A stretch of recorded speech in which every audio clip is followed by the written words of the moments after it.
What's up, everyone? Shaq here for EDM.com, and you know who this is. Ahead of the release of his sophomore EP, Life of a so close. All right, three, Good. 2, 1. What's up, everyone? Shaq here for EDM.com, and you know who this is. Ahead of the release of his sophomore EP, Life of a Wallflower, Volume 2, dropping July 12th. Definitely did not need a second take for this. Whethan, how's it going, my man? Amazing. Happy to be here and very I happy to have some music coming very, very soon. Yes, now I would normally be so psyched on your enthusiasm and your optimism, but this caffeine is hitting me. The second coffee is hitting me at the same time. And I'm used to talking to people, unfortunately, no offense to anyone who, in the world of fighting are like kind of drained and tired of doing media. So I appreciate this enthusiasm. I'm gonna try and keep up with you, okay? Let's go.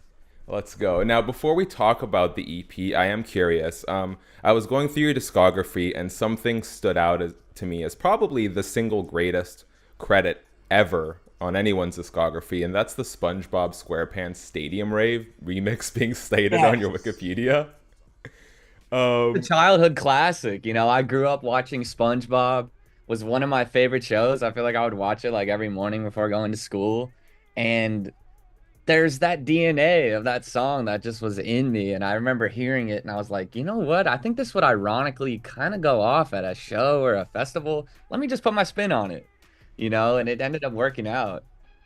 And now SpongeBob's a it's when funny I one. put it out years ago, and now it's funny. Like now it's almost like it's coming back. So it almost just goes to show the power of that rave sound. It's just like timeless.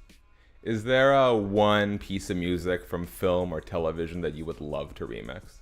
Ooh, that's a good one. I mean, there's a few classics that I think of that when I think of classics, though, there's certain ones that are almost like untouchable to me, where I'm like, I feel like as soon as I try to do anything to them, I just ruin them because they're already so perfect how they are. But like, I think about some of the more like theme songs from different like movies, like the Batman theme songs or like Ooh. Darth Vader, something like that. Like the Darth Vader theme was like pretty crazy. Like the marching band kind of. I've always kind of loved brass too. I love brass instruments.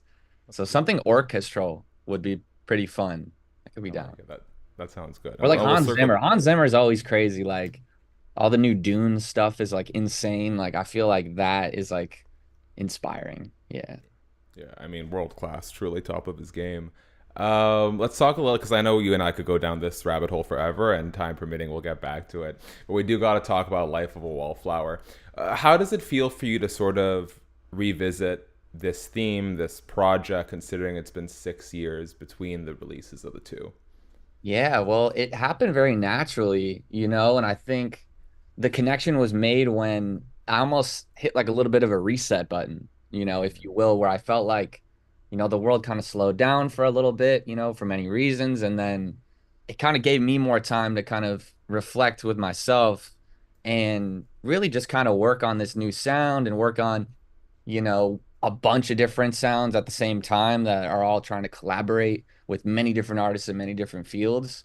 So I was like, this is very reminiscent of, 6 years ago when I did the first project. And I was like, this feels like the return, if you will, or the next part, in the series. Felt like time. Did you go back and listen to the first one, or did you want like a totally clean slate? Like, kind of talk to me about where Yeah, well, there I are think I comparisons think between the two. sonically, I'm always it's a blessing and a curse. I like can't ever seem to want to make the same thing twice. I like love just pushing the boundaries and just seeing what kind of new sounds I can come up with. So this one is definitely different, but I think the energy of it, like the feeling is similar, in that kind of way. Like the sounds aren't the same, but it might kind of evoke the same emotion or the same feelings that the first one kind of gave me, but in a modern, current landscape twist. Well, Life of a Wallflower is very rooted in encapsulating new experience. I'm curious, what's one experience that you've sort of encapsulated into the song for this project? Yeah, well, I think I have to give a special shout out to, to London. I feel like I went to London and had a beautiful trip that ended up really inspiring the next, phase of the sound that ended up completing the project, basically.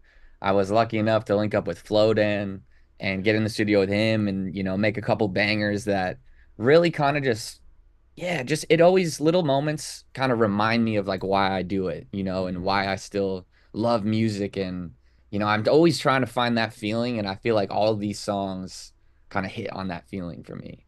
So I have to mm, shout out London. But also, yeah, because it's really about traveling, right? Like I think the first Life of Wallflower, I was so young. It was like basically my first project like ever. And it was like the whole world was opening up. I just started touring, so I'm seeing all these new places for the first time. And then you kind of get on a little cycle and you're doing it like all the time.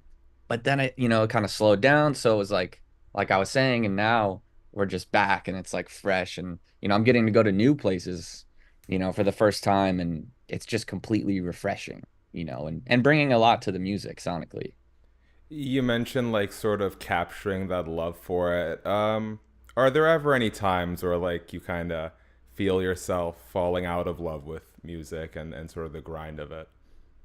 I think the only thing I can say with that, I mean, there's definitely times I've given myself now with age, like a couple little breaks here and there is good, but I think the reason why I can feel that way is because I just love producing and working with different artists, and I love getting in their field and seeing what they're about.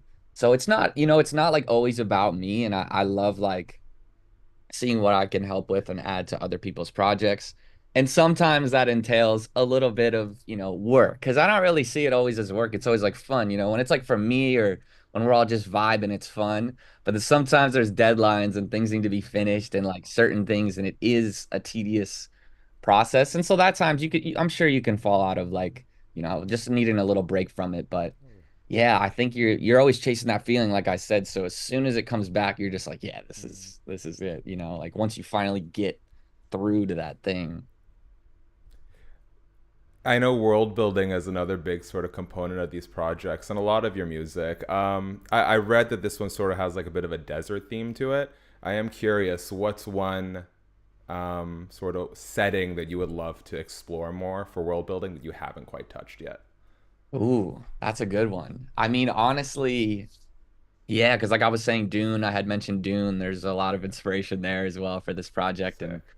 just kind of some of the more cinematic, epic, kind of moments, but also some of the just tonality and some of the way the music moves. I think a lot of the music that I first putting out has just like very pop kind of central chords, and everything's really in a nice, not nice, but just like I'm having a hard way explaining it, but like musically, I feel like there's a lot of amazing things going on, with like the Middle East and just amazing melodies and, Mm, different modes and different things that are just like really fresh to the ear. And so I've been exploring that quite a lot. So you can see a little bit of that on the project.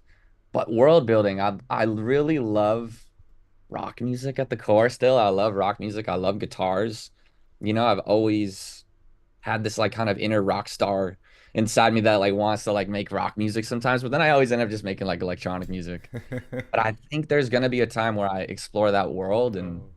I think I've already kind of opened up the box a little bit, but I just know that it's one of those that might take some time to see how it's really gonna mesh and mix. But I've always loved guitars, so there's definitely some alternative styles I wanna build a world around that. But right now I'm pretty inspired with just shows and like partying and just fun sounds that just like come at you kind of crazy on speakers. Well, you have a lot of time, I think, to explore all these different avenues. So you got that going for you. I feel like you might have already kind of teased the answer a bit, but on the world building note, what's one piece of like film or television or video games that you think has like really incredible world building? Ooh, I love that question because I actually like when it comes to games too, I feel like I really do love games that just build worlds, like GTA was one of my favorite games ever, growing up. Like they've just built incredible worlds. But honestly, recently I actually picked up Cyberpunk again, and Hey, like I that just game's finished it. Yeah. so amazing. Yeah, it's like such an amazing world that they built, where you really are in this futuristic city, and you believe it, there's like you really just hear the sounds of the streets and like everything. And yeah, I mean, I feel like you feel that in a lot of music, people you want to put something on and almost get transported, to like an environment. So yeah, maybe there could be some cyberpunk influence too, you never know. I love that too.